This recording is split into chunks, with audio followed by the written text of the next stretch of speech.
It was never about running. Why do you think I run? It's the worst thing. I hate doing it more than anything. 250, 60, 70, 300-mile runs at one time. No sleep. It doesn't take a fucking scientist to fucking logically understand what I'm saying. The more you put in, the more you get out. So stop fucking making excuses. Get out there and do whatever the fuck it takes to reach your fucking goals. I started to say, what if I can pull this off? When I first walked into the Navy SEAL recruiter's office, he looked at me and said, there's only been 35 African Americans in 70 years make it through. You know what I said to myself? What if I can be the 36th? It's the what if I can pull off a fucking miracle. What if I can become someone that no one thinks I can be? And just me talking about that, I have the hair going up on my arms because it makes me just like, what? You're not all there. You've got to be almost insane to your craft. Not a lot of people can understand that. That's why I don't know about nothing else.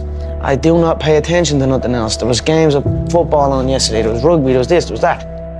And like normal society is like, let's talk about this and let's engage in this. And I can't do it. I just don't, people are talking to me and in my head I'm counting something. I'm counting up a number or I'm knee deep in a sequence on the mat or on the feet.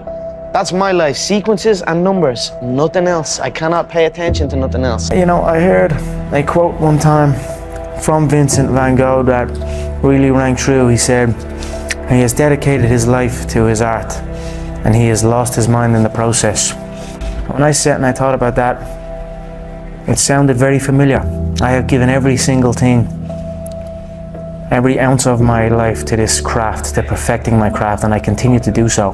And in the process, I have lost my mind, but in a good way, to regular society, to people who wake up at 9 a.m., who clock out at 5 p.m. They would look at me and say, I've lost my mind, but me,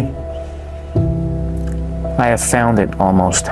Your lack of commitment is almost an insult to the people who believe in you, and that's what I'm trying to tell myself. I said, there's people who believe in me, so this is what I'm telling myself right now, today. There's people that believe in me, and me having this half commitment, it's not who the fuck I am. It's not what my people. It's not what the people who believe in me deserve. And I want to give back to the people who believe in me and give them that belief, and prove that belief correct. So that's where we're at now, and let's see. You talk to people and they're content. They're like, oh, I'm happy with what I've got. I'm like, why? Because there's people who have a whole bunch more than you. And I was never content having a normal life. I wanted an exceptional life. I didn't want a normal car, a normal house, a normal girlfriend. I didn't want none of that. I was like, no. There's dudes out here that have the best. Why do they deserve the best and I don't deserve the best? I really believe that. And this is something I've always had inside me. I just didn't understand why I couldn't have the best stuff.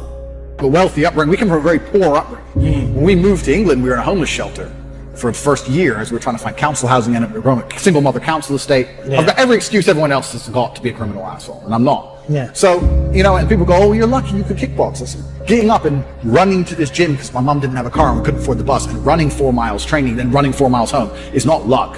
You could have done that and didn't want to. So, people may meet barriers, but if you genuinely apply yourself. Nobody, absolutely nobody, gives a fuck about you as much as you're going to have to give a fuck about yourself. Nobody cares about you as much as they need to care to fix your life. Even your parents, even your friends, even all the people who think they care about you, they care about you. Yeah, sure, there may be 2 or 3 people on the planet who genuinely care about you, but nobody is going to come to your bed, drag you out of bed, drag you to a job, force you to work hard, go and get you a hot bitch and go and buy you a Ferrari. Nobody is going to do that for you. You are never going to have any of the things you want if you do not get them yourself. Nobody cares about you enough to do it for you. This is absolutely true. Because when you've come from the absolute bottom to the absolute top and you've done it all off of your own back and hard work and dedication and never missing a day, the only shortcut to life is to never miss a day. 1, because of compounding interest, and 2, because sometimes you get lucky. And you'll never miss a lucky day if you try every day. If you don't try every day, you might miss your lucky day. And that's what people don't understand. If you never miss a day and you never don't try and you're always on time, was I late today? No, on time, and you try and improve every aspect of your life, and you're a professional, and you try and make sure that you analyze your decisions, you give yourself feedback, you don't make mistakes, you're not lazy. If you try and you make it to the top, you end up elitist, because you look at the people down below and you're like, well, why didn't you try? I did. Oh, I did too. No, you didn't. That's a lie. We were very, very poor.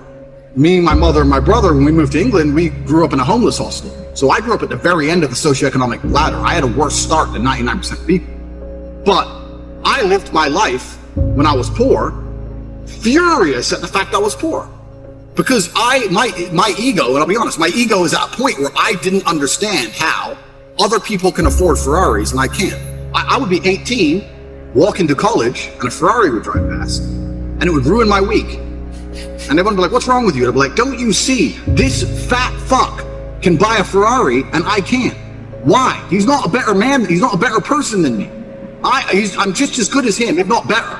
I couldn't stand the fact that there are people who could do things I couldn't. So this gave me unlimited motivation to get rich. Now I found a way to get rich, and I believe that anyone who really, really, truly wants to get rich will get rich, one way or another. I always knew the answer to everything is raw action. Yeah. The answer to everything has always been raw action. My dad had a tweet about this. He said that raw action solves all. And he used to say this. I'll give you an example. If you're a farmer and you need rain for your crop and there's no rain, you can sit there and say there's no rain, we're all gonna starve. Or you can stand up and do a rain dance. Now, will your rain dance work? Perhaps not. Perhaps the rain won't come. But I would argue that you're better off standing up doing that rain dance than just sitting there waiting to die. You have to do something. Raw action solves. So when I was broke, I was never like, I'm poor, what do I do? It was, I'm poor, I have to do something. If I was broke, I'd go for a run. That's why I was such a great fighter.